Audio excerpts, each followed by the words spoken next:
से अभिवादन करना चाहता हूँ। And we know it's cold today, and may God bless every one of us. जानते हैं ठंडा मौसम है, लेकिन प्रभु हम सबको जो है आशीषित करें। And today I want to share from Psalms 118.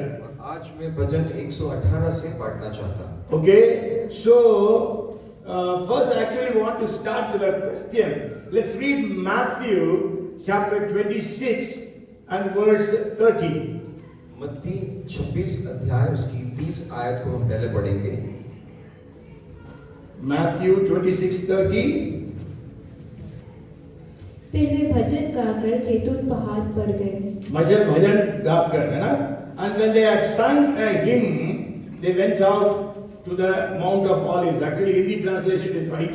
Okay, so the question is, what did Jesus sing before going to the Garden of Gethsemane? मत्ती 26 के 30 में इस प्रकार लिखा है, फिर वे भजन गाकर जैतून पहाड़ में गए।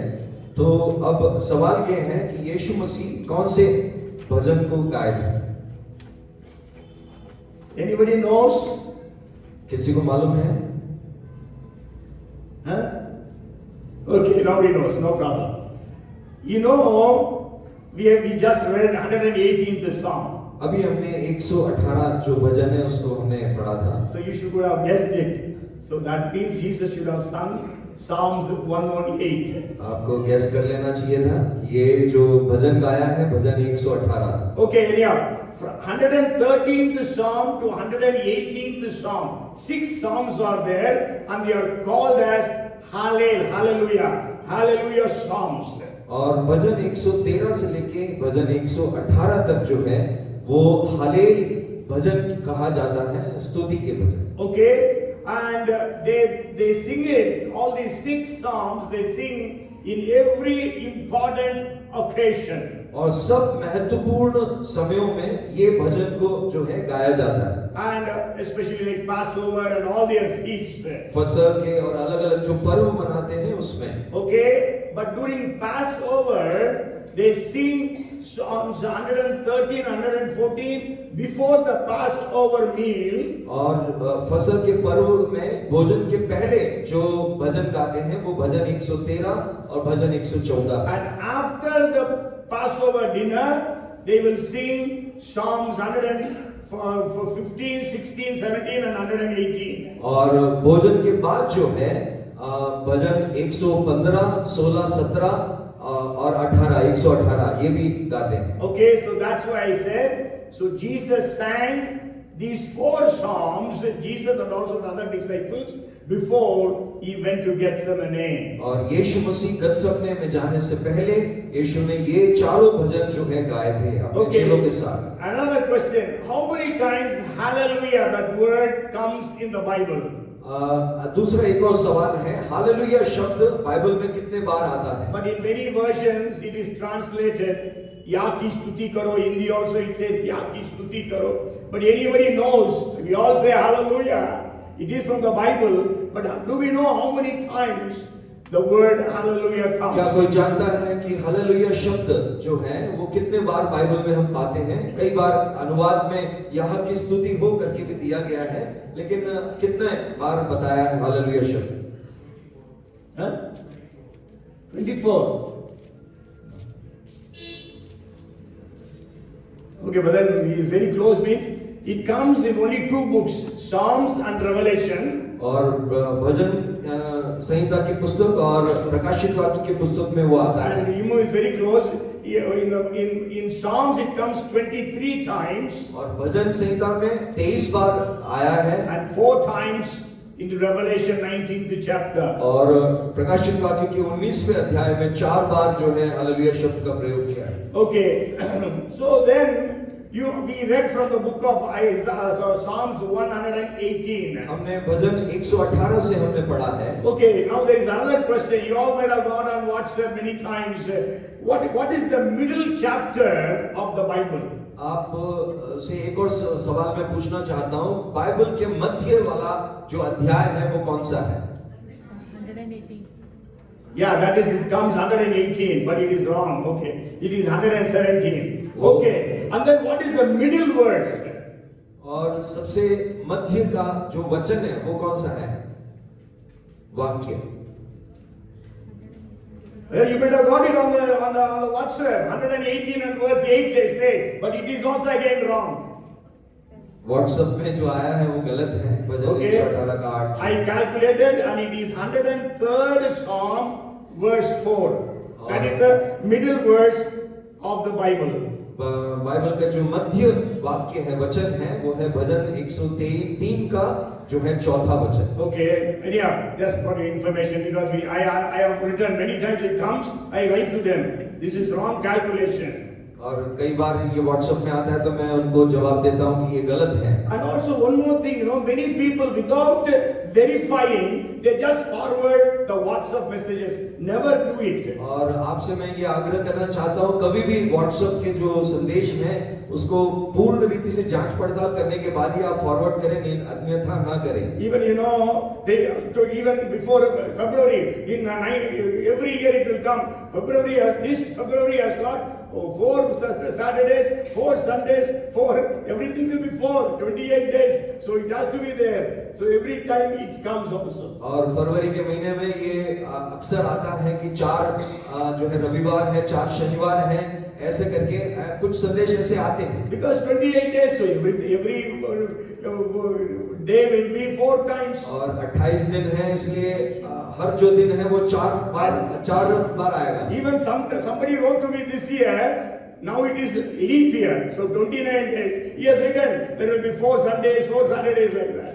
और ये जो साल है ये 29 जो है दिन है फरवरी में, लीप ईयर है, इसलिए जो है वो गणित भी गलत है। लेकिन फिर भी ये संदेश आया मेरे पास। So without verifying, don't forward. Even it may be biblical messages, don't forward if you don't know. Otherwise, at least send to me, ask me, then I will tell you what is right and what is not right. बिना जांच पड़ताल के आप कोई भी संदेश को आप फॉरवर्ड ना करें, नहीं तो फिर अन्यथा आप एक काम करें, आप मुझे वो संदेश भेजें ताकि मैं उसकी जानकारी आपको दे सकूं। Okay, so this psalm was sung by Jesus himself. यीशु मसीह ने स्वयं ये भजन को गाया है। We can study this psalm in many ways. हम इस भजन को अलग-अलग प्रकार से हम अध्ययन कर सकते हैं। But when I studied this psalm, I personally believe this psalm should have been written by Hezekiah the king. और जो है ये भजन के ऊपर जब अध्ययन किया तो मैंने एक बात को पाया कि राजा हिजकिय्याह ने ये भजन को लिखा है। Because if you read this psalm in the background of Hezekiah's life, क्योंकि जब आप इस भजन को ये जो राजा हिजकिय्याह है उसके पृष्ठभूमि में जब आप देखेंगे, so then you will understand, yes, it is exactly fitting his life than all other characters in the scriptures. और तब आप देखेंगे और समझेंगे कि हिजकिय्याह के जीवन से ही तालमेल करने वाला ये भजन है, बाकी जितने भी बाइबल के चरित्र हैं उनसे ये मेल नहीं खाता। And there are 11 chapters about Hezekiah. और राजा हिजकिय्याह के बारे में 11 अध्याय हैं। So you can go home and read those chapters. 2 Kings chapter 18 to 20. और आप घर जाकर उसको पढ़ सकते हैं। दूसरा राजा 18 से लेके 20 तक के अध्याय। 2 Chronicles chapters 29 to chapter 32. दूसरे इतिहास की पुस्तक उसका 29 से लेके 32 तक। And Isaiah chapter 36 to 38. और यशायाह नबी की पुस्तक 36 से लेके 38 तक। So we can, as I told you, we can study this chapter in many ways. तो मैंने जैसे पहले बताया, इस भजन को हम अलग-अलग तरीके से अध्ययन कर सकते हैं। But I want to just share with you, dividing this psalm into 6 parts. और मैं आपके साथ में ये जो भजन है उसको मैं 6 भागों में बांटकर जो है बताना The चाहूँगा। first is call to praise. और पहली जो बात है वो है हमें बुलाया है परमेश्वर ने उसकी स्तुति करने के लिए। Okay, that is verses 1 to 4 and 29. और उसका 1 से लेके 4 तक की आयत और उसकी 29 आयत में ये दिया है। And then the second part you can study is the personal testimony of the author. और दूसरा जो भाग है उसमें हम देखते हैं जो लिखने वाला लेखक है उसकी व्यक्तिगत गवाही उसमें देख पाते हैं। And then the third thing is the exhortation he gives. और तीसरी बात जो है वो प्रोत्साहन के लिए और जो है वो लोगों को वो आह्वान देता है। verses 8 and verse 9. उसकी 8 और 9 आयत में हम देखते हैं। And then the fourth division will be the hand of the Lord. और चौथा जो भाग है उसमें हम देखते हैं परमेश्वर का वो हाथ। And then the fifth thing is day of the Lord.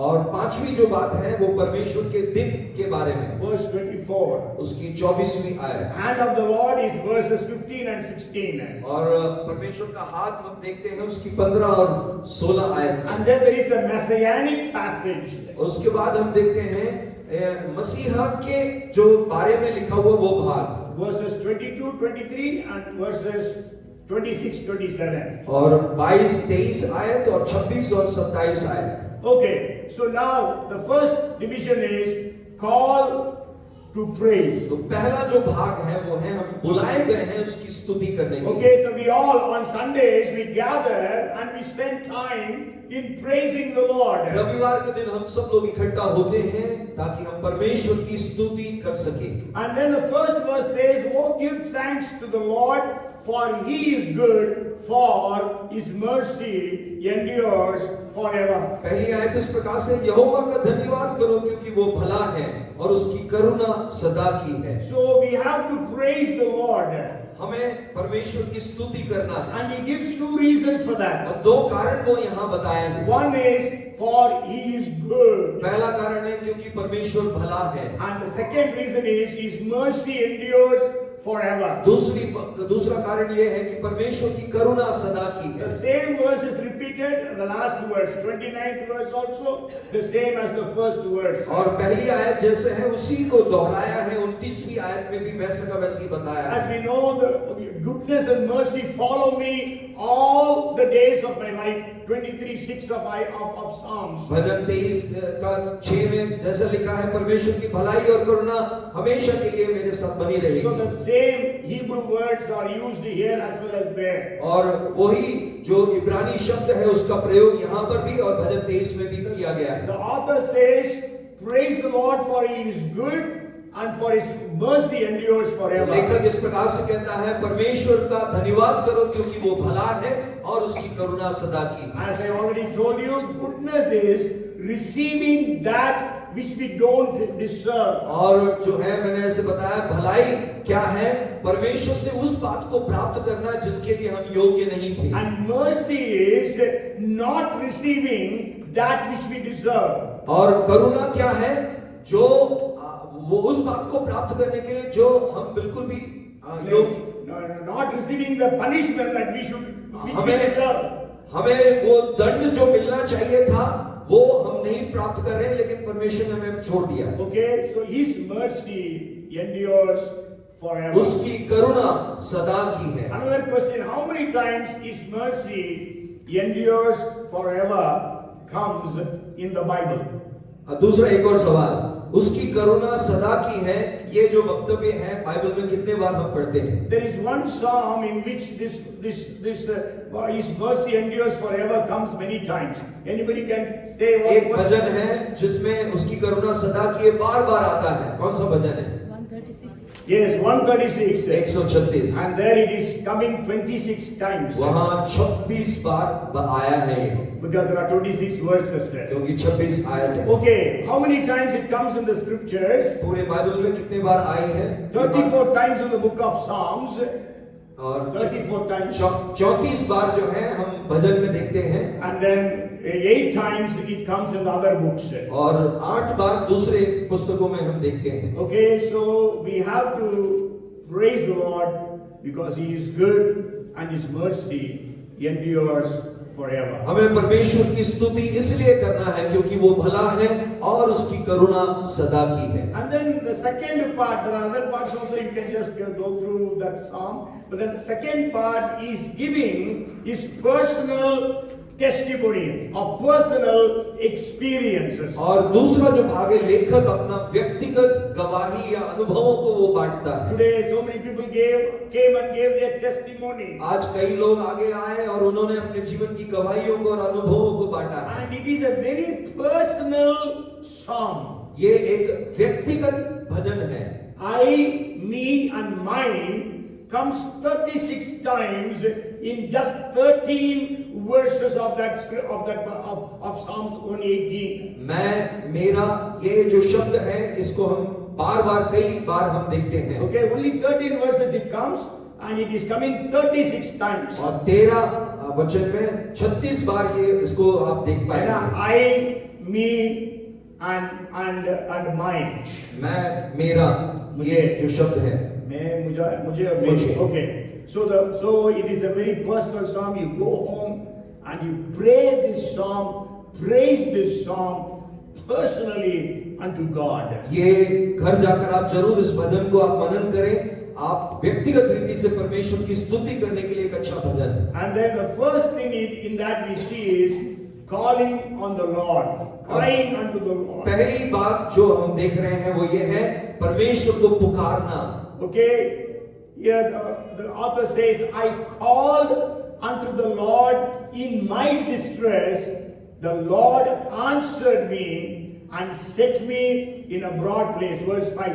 और मैंने सकेती में परमेश्वर को पुकारा, परमेश्वर ने मेरी सुनकर मुझे चौड़े स्थान में पहुंचाया। I know many of us can testify that. मैं जानता हूं हम में से कई लोग जो है ये गवाही को दे सकते हैं। You and I were in distress and we called and God brought us to a broad place. हम जब सकेती में या परेशानी में थे उस वक्त में हमने परमेश्वर को पुकारा, परमेश्वर ने हमें उसमें से निकाल कर चौड़े स्थान में ले Maybe गया। you are sick or somebody in your family is sick, so you call the Lord in your distress and God answered you, healed that person or healed you. हो सकता है आप स्वयं बीमार हो या आपके परिवार का कोई सदस्य बीमार रहा हो, उस वक्त में आपने परमेश्वर को पुकारा और परमेश्वर ने उस अवस्था से आपको बाहर निकाला। Maybe there are so many problems that come in your life, in your family, but you called unto the Lord and God has answered आपके you. जीवन में अलग अलग परेशानी समस्याएं आई होंगी, उस समय आपने परमेश्वर को पुकारा और परमेश्वर ने उस जो है अवस्था से आपको बाहर We निकाला। know Hezekiah was in a great distress. हम जानते हैं यह हिजकिय्याह जो है, हिजकिय्याह को काफी परेशानी में The था। Assyrian king brought a big army against Hezekiah. और असीरियन जो सैनिक लोग और उनके जो राज्य के लोग उन्होंने उस पर हमला किए और उसके ऊपर विरोध किया। He says, the man he's saying, if I give you, I will give you 2,000 horses. Do you have people to get on the horses? और वो कहते हैं कि मैं तुम्हें 2000 लोग दूंगा, क्या तुम्हारे पास इतने लोग हैं जो ऐसे घोड़ों पर चढ़ जाएंगे? Because Hezekiah maybe did not have even 2,000 soldiers. और उसके पास 2000 सैनिक भी नहीं होंगे। But then, he called in the Lord, called to the Lord in distress. लेकिन ऐसे चुनौती और परेशानी के समय वो परमेश्वर को पुकारता है। And then God told him that he will hear a rumor and he will go away. और जो है वो परमेश्वर ने उसको ये आश्वासन दिया और कहा, वो तू देखेगा कैसे वो लोग जो है चले जाएंगे छोड़कर। And again he came, again Sennacherib, the Assyrian king came. और फिर से असीरियन राजा आया हमला करने के लिए। Okay, he sent Rabshakeh, and then we know he again cried unto the Lord in his distress.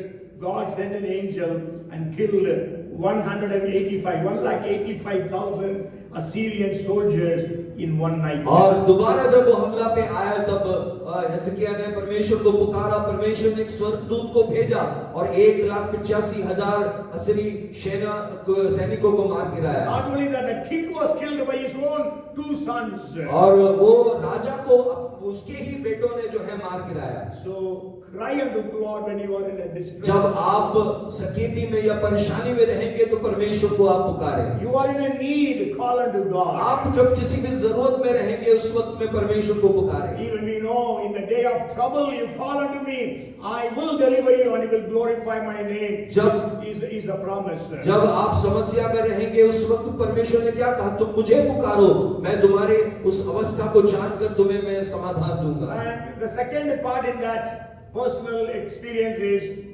it is confidence in the Lord. और व्यक्तिगत जो गवाही दे रहे हैं, जो दूसरा भाग है उसके आखिरी में हम देखते हैं वो परमेश्वर में अपना हियाव बांधता है। Otherwise, trust in the Lord. For see, I made it as confidence in the Lord. It is the trust in the Lord. वो परमेश्वर पर भरोसा रखता है। If you read verses 6 and 7, अगर आप 6 और 7 आयत को पढ़ेंगे, the Lord is on my side. I will not fear. What can man do to me? यहोवा मेरी ओर है, मैं ना डरूंगा, मनुष्य मेरा क्या कर सकता है। Okay, so that was the confidence, the trust that Hezekiah had upon God. हिजकिय्याह का जो भरोसा है परमेश्वर पर, वो हम इस आयत में हम देखते हैं कितना हियाव उसने पाया। And you know the Bible says in 2 Kings chapter 18 and verse 5. और दूसरा राजा उसका 18 अध्याय उसकी 5 आयत में हम देखते It हैं। says about Hezekiah, he trusted in the Lord God of Israel, so that after him was none like him among all the kings of Judah, nor who were before him.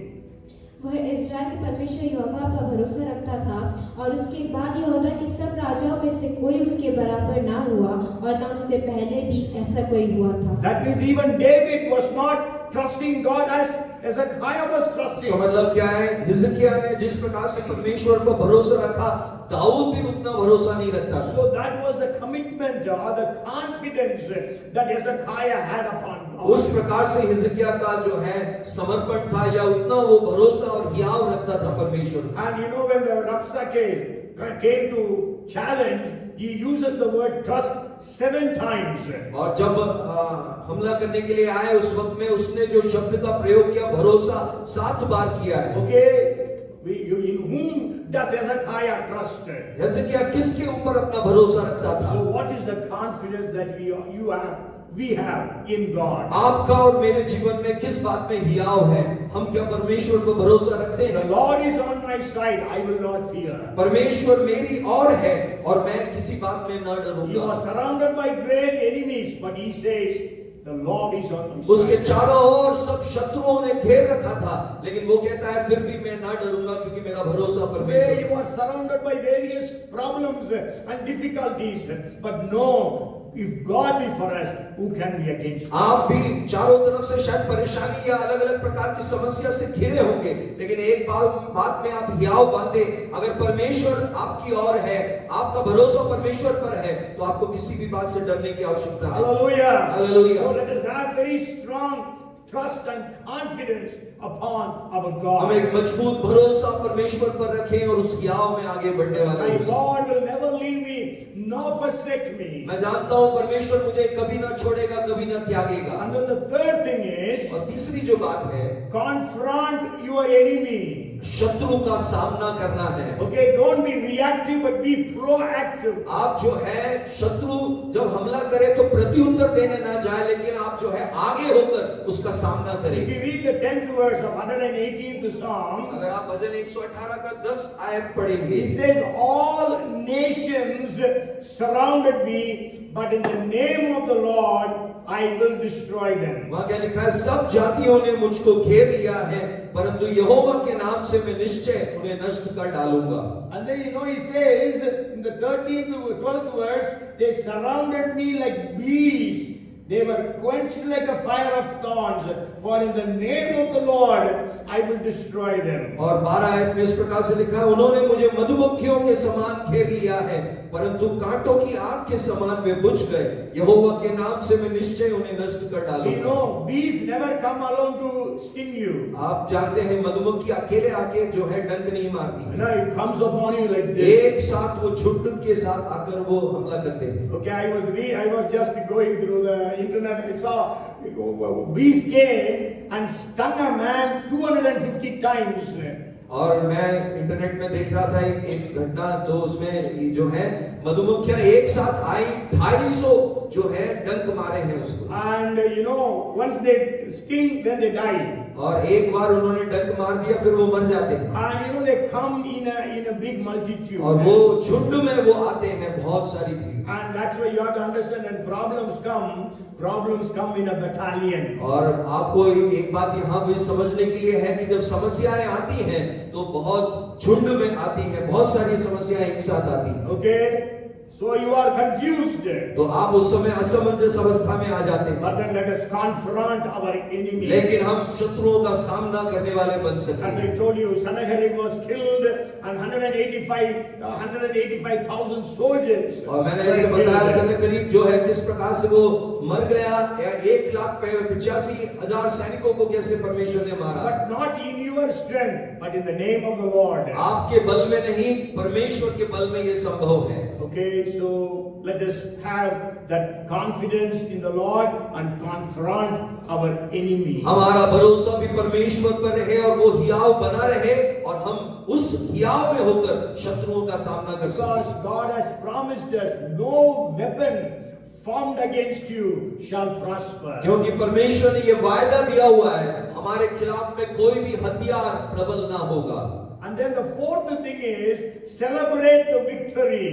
चौथी जो बात है वो ये है कि हमें विजय का जो है उत्सव मनाना If है। you read 14th verse, उसकी 14 आयत को अगर हम the पढ़ें, Lord is my strength and song, and He has become my salvation. परमेश्वर मेरा बल और भजन का विषय है, वह मेरा उद्धार ठहरा है। It is actually till 21st verse. He is celebrating the victory that God had given him. 21 आयत तक, 14 से लेकर 21 तक जो है वो उस विजय की जो है उत्सव को मना रहे And हैं। we know the 17th verse is very famous.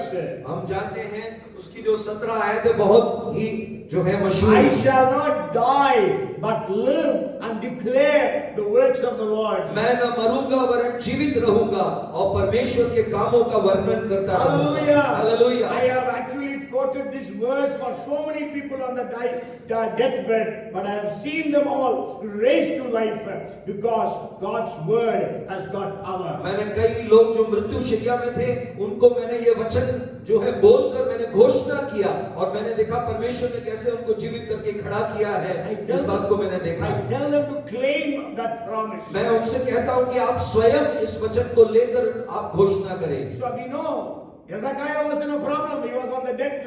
हम जानते हैं हिजकिय्याह राजा भी जो है मृत्यु की अवस्था में पहुंच गया था। God declared that he would die. परमेश्वर ने ये जो है घोषणा कर दिया था कि तुम मर जाओगे। God prophesied that he would die. परमेश्वर ने नबूवत भी दे दिया है कि तू मर जाएगा।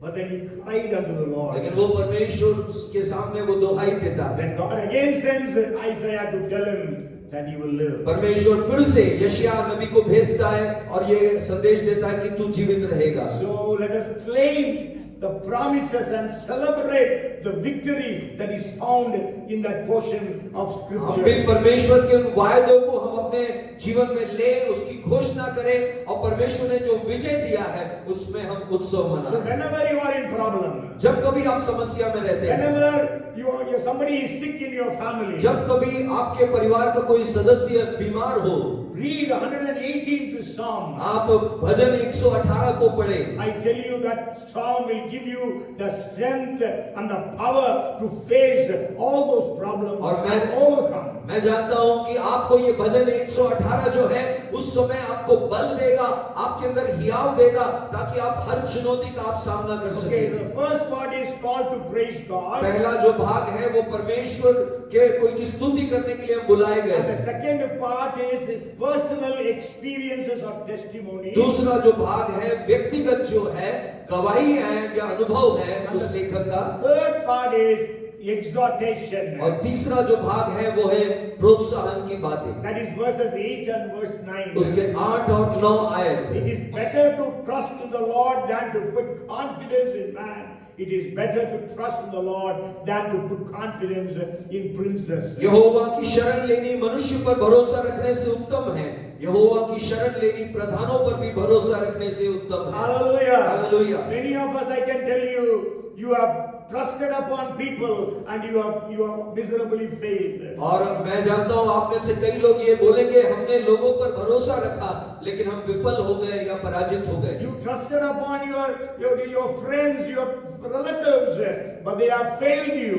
ले आपने हो सकता है अपने मित्रों पर, अपने रिश्तेदारों पर आपने भरोसा किया हो लेकिन उन्होंने कई बार आपको मदद नहीं किया होगा, आप विफल हो गए हो। Hezekiah trusted upon the Lord, and that's why he could say, it is better better to trust in the Lord. हिजकिय्याह ने परमेश्वर पर भरोसा रखा, इसीलिए वो हियाव से कहता है मनुष्यों पर भरोसा रखने से बेहतर परमेश्वर पर भरोसा रखना। Are you trusting upon your own strength? क्या आप अपने ही स्वयं के बल पर भरोसा रख रहे There हैं? are many families, they are so closely knit and they trust their family members 100% or 200%. और कई परिवार के लोग ऐसे हैं जो अपने ही सदस्यों पे इतना ज्यादा भरोसा रखते हैं कि 100% का 200% उन पर भरोसा रखते हैं। But eventually their family members desert them, their family members cheat them, their family members do not support them in any way. लेकिन जब समय गुजरता जाता है तो हम देखते हैं वही परिवार के सदस्य लोग उनको छोड़ देते हैं, उनको धोखा देते हैं या अलग प्रकार से उनको जो है अलग हो जाते हैं। I know one brother. मैं He had, I think, 8 brothers, sisters. He helped every one of them. और मैं एक भाई को जानता हूं जिसके परिवार में 8 जो है भाई बहन थे और सभी की उसने मदद की। He gave his life for them. उसने अपना पूरा जीवन उनके लिए निवेश कर He दिया। brought many of them to North India and got them good jobs, and they all flourished and prospered. और वो उसने कई भाई बहनों को जो है उत्तर भारत में लेकर आया, यहाँ अच्छी नौकरी दिलाई और वो अच्छे तरीके से उन्नति कर गए। But all of them deserted him. लेकिन सब लोगों ने जो है उसको छोड़ दिया। You also might have experienced that in your हो life. सकता है ऐसा अनुभव आपके जीवन में भी हुआ So हो। that's why he says, trust in the Lord. इसीलिए हिजकिय्याह क्या कहता है, परमेश्वर पर शरण लेना है, भरोसा। Fourth part is the right hand of the Lord. और दूसरा जो चौथा जो भाग है वो है परमेश्वर का दाहिना हाथ। Verses 15 and 16. उसकी 15 और 16 आयत में हम The देखते हैं। voice of rejoicing and salvation is in the tents of the righteous. The right hand of the Lord does valiantly. The right hand of the Lord is exalted. The right hand of the Lord does valiantly. धर्मियों के तंबू में जय जयकार और उद्धार की ध्वनि हो रही है। यहोवा के दाहिने हाथ से पराक्रम का काम होता है। यहोवा का दाहिना हाथ महान हुआ है। यहोवा के दाहिने हाथ से पराक्रम का काम होता है।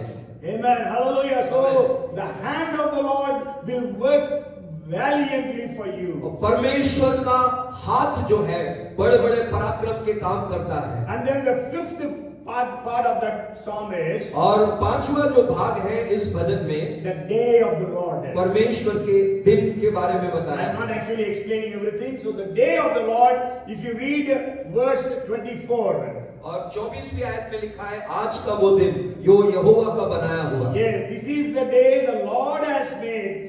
We will rejoice and be glad in it. आज का वो दिन यहोवा ने बनाया, हम इसमें मगन और आनंदित हो। I thought maybe after the service, at the end of the message, we will sing that song. Maybe let us see. The time is also going up and it's very cold. But then if you read 2 Kings 19 and verse 3. और दूसरा राजा की पुस्तक उसका 19 अध्याय उसकी 3 आयत को अगर आप पढ़ेंगे, What does Hezekiah say here? And they said to him, thus says Hezekiah, this day is a day of trouble and rebuke and blasphemy. For the children have come to birth, but there is no strength to bring them forth. उन्होंने उससे कहा, हिजकिय्याह यो कहता है, आज का दिन संकट और भत्सना और निंदा का दिन है। बच्चों के जन्म का समय तो हुआ, पर जच्चा को जन्म देने का बल ना रहा। Maybe you are saying this day is a day of trouble, rebuke and blasphemy. हो सकता है आप कहेंगे कि आज का दिन समस्या का है, हमारे विपरीत है परिस्थिति और लोग हमारे पर लांछन लगाते हैं। Okay, here it says, it's actually he's comparing it with a childbirth. और वो जो है बच्चे को जन्मने के साथ वो अपनी तुलना कर रहा है। But today there is a cesarean. But those days there was no cesarean. People, the mothers died along with the children. आज तो जो है विज्ञान ने तरक्की कर ली, सिजेरियन ऑपरेशन हो जाता है। उस समय ऐसा नहीं था। वो जो है बच्चा जन्मते वक्त में कई बार माँ मर जाती थी। Yes, that's why he says, for the children have come to birth, but there is no strength to bring them forth, to deliver them. वो क्या बोल रहे हैं यहाँ पर उस वचन में हम पढ़ते हैं कि बच्चा तो हो रहा है, लेकिन जो है उस माँ को कोई बल नहीं है उस बच्चे को जन्ने में। As Sister Violet was sharing about her daughter's delivery time. और जैसे बहन बांट रही थी उनकी बेटी के जो है डिलीवरी के बारे में। Okay, the sixth part, the last part is the messianic passage. और जो छठा भाग है वो मसीहा के बारे में बताने वाली बात है। Verses 22-23, verses 26-27. 22 और 23 आयत और 26 और 27 आयत। 22-23 says like this: the stone which the builders rejected has become the chief cornerstone. This was the Lord's doing. It is marvelous in our eyes. 22 और 23 में इस प्रकार से लिखा है, राजमिस्त्रियों ने जिस पत्थर को निकम्मा ठहराया था वही कोने का सिरा हो गया है। यह तो यहोवा की ओर से हुआ है, यह हमारी दृष्टि में अद्भुत है। And the 26th verse is, blessed is he who comes in the name of the Lord. We have blessed you from the house of the Lord. और 26 आयत इस प्रकार से, धन्य है वह जो यहोवा के नाम से आता है, हमने तो तुमको यहोवा के घर से आशीर्वाद दिया है। And verse 27, God is the Lord and he has given us light.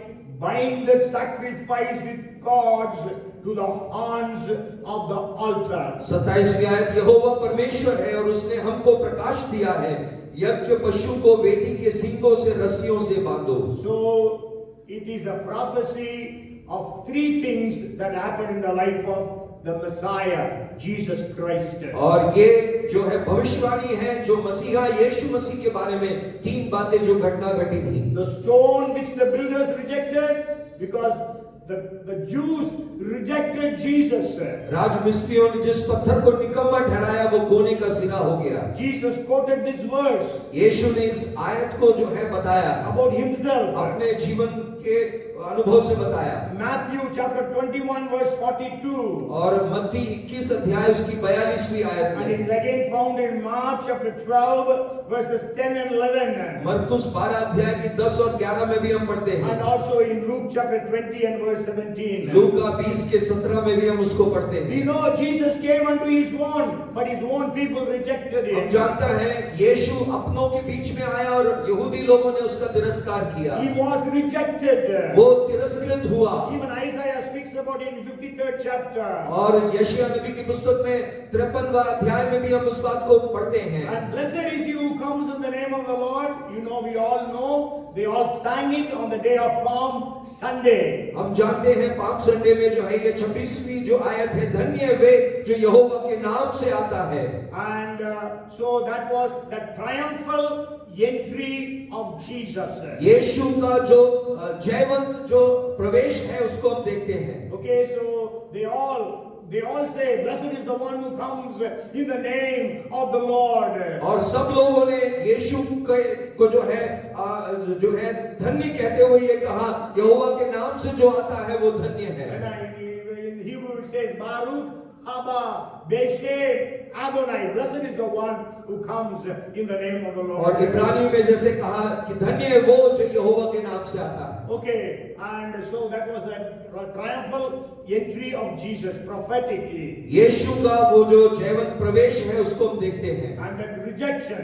फिर हम देखते हैं तिरस्कार। Okay, that is what we read.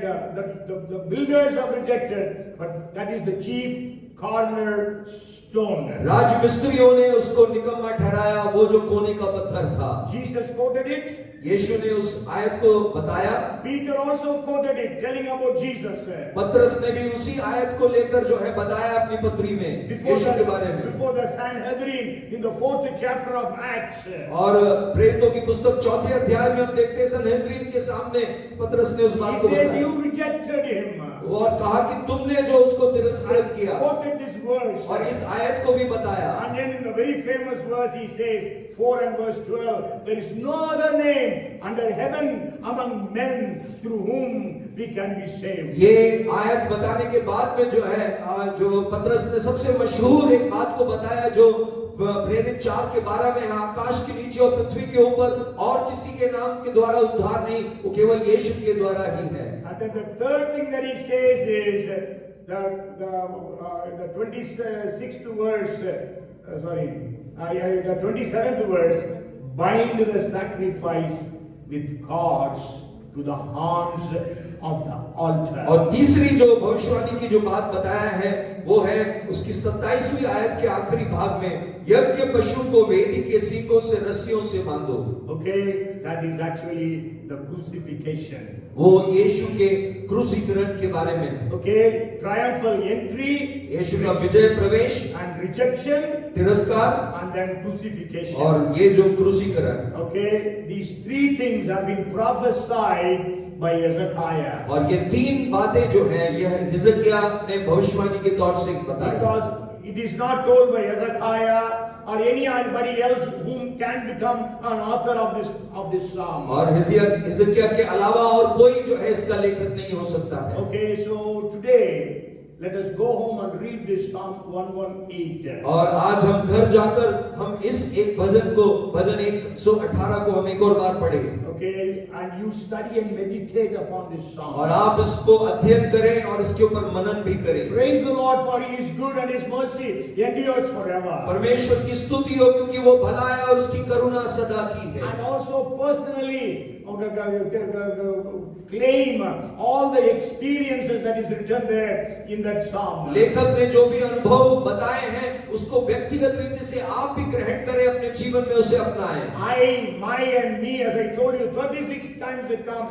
You say those times unto God. मैं, मेरा, मुझे, ये जो है 36 बार इस भाग में हम देखते हैं, उसको आप अपना नाम लगाकर जो है उसको आप घोषणा करें। And declare the hand of the Lord. और परमेश्वर के उस हाथ का, दाहिने हाथ का जो है आप घोषणा करें। And exhortation, it is better to trust in the Lord than upon men or princes. प्रोत्साहन की बातें आप बोले कि परमेश्वर पर भरोसा रखना मनुष्य पर भरोसा रखने से बेहतर है करके बताएं। Whatever situation you are there in today, I tell you, this is the day that the Lord has made. We will rejoice and be glad in it. आप किसी भी परिस्थिति में या समस्या में क्यों ना हो, इस बात की आप घोषणा करें, आज का ये दिन यहोवा ने बनाया है, आओ उसमें मग्न और आनंदित हो। You are broken hearted, but remember, this is the day that the Lord has made. आप टूटे हुए दिल के अवस्था में होंगे, लेकिन आप याद करें आज का दिन यहोवा ने बनाया है। You are in tears today, but remember, this is the day that the Lord has made. आप आंसुओं में होंगे आज के दिन, लेकिन आप याद करें आज का दिन परमेश्वर ने बनाया है। And claim, if you are sick, I will not die, but live and declare the words. यदि आप बीमार हैं तो इसकी घोषणा करें। 17 आयत में जैसे लिखा है, मैं न मरूंगा, मैं जीवित रहूंगा, उसकी घोषणा करें। And claim for those who are sick in your families. अपने परिवार के कोई सदस्य हैं तो उनके लिए आप घोषणा करें। And you also claim for those for whom you are praying. और जिनके लिए आप प्रार्थना कर रहे हैं उनके लिए भी आप घोषणा करें। Like Kavita Thapa, let her the doctors have given hope, but then we know, we are praying that 4th stage cancer, she will not die but live and declare the कविता थापा बहन के लिए हम प्रार्थना करें, भले डॉक्टरों ने जवाब दे दिया हो, लेकिन हम उनकी घोषणा करें उनके लिए कि परमेश्वर उनको जीवित रखे। Study the messianic passage. और जो मसीहा के बारे में लिखी हुई जो भाग है उसको अध्ययन करें। Receive fresh revelation from God. परमेश्वर से नए नए प्रकाशन को प्राप्त करें। And may God bless us all through this Psalm 118. परमेश्वर हम सबको भजन 118 से आशीषित करें। And come, let us pray. आइए हम मिलकर प्रार्थना करें। Father, we are so grateful to you, Lord. पिता, हम बहुत ही धन्यवादी हैं आपसे। What a wonderful God we serve. कितने एक आश्चर्य कर्म करने वाले परमेश्वर की हम सेवा करते हैं। This is the Lord's doing. It is marvelous in our eyes. ये परमेश्वर की ओर से ये काम हुआ है, ये हमारे लिए आश्चर्य की बात है। The enemies came, surrounded us, but Lord, you have given us victory. शत्रु आए और उन्होंने हमें घेर लिया, लेकिन परमेश्वर आपने हमें विजय दिया है। Heal everyone who is broken hearted. प्रभु चंगाई दे हर एक व्यक्ति को जो टूटे दिल की अवस्था में है। Heal everyone who is on the deathbed. प्रभु जो मृत्यु शैया में है हर एक को तू चंगाई दे। Miracle happen even for Kavita Thapa today, we pray. प्रभु प्रार्थना करते हैं कविता थापा बहन के लिए, उनके जीवन में चमत्कार होने Even पाए। Manoj Bose be healed completely, we pray. Manoj Kosi के लिए भी प्रार्थना करते हैं प्रभु की चंगाई को वो अनुभव He will करे। very soon come to church and testify. वो जल्द से जल्द वो कलीसिया में आए और अपनी गवाही को दे। His paralysis be healed. उनके जो लकवा की जो तकलीफ है वो पूर्ण चंगाई को प्राप्त करे। His kidneys be healed. उनकी किडनी जो है ठीक होने पाए In the name of Jesus. यीशु के नाम से। And Lord bless everyone, we pray. प्रभु हम सबको तू आशीषित करे, प्रार्थना Lord, करते you हैं। went through rejection प्रभु आप हमारे लिए तिरस्कृत हुए so that we will be accepted by Father. ताकि हम जो है परमेश्वर पिता के द्वारा हम ग्रहण किए जाए। You died on the cross, you sacrificed yourself so that we can have eternal life. आप क्रूस पर आप मारे गए और आपने हमारे लिए प्रभु जी वो दंड को सहा ताकि हम अनंत जीवन को पाए। And we are all going to sing that song.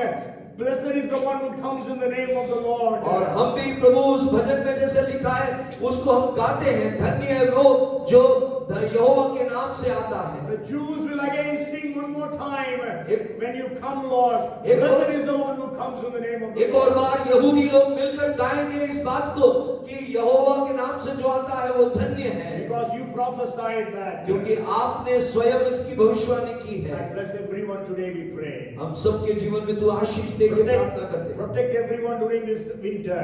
इस ठंड के मौसम में सबको तू सुरक्षा प्रदान कर। We give you the glory and the honor. सारी आदर महिमा आपको देते हैं। In Jesus' name we pray. यीशु के नाम से प्रार्थना And मांगते हैं। everyone said, सब लोग कहें Amen. Amen. Amen.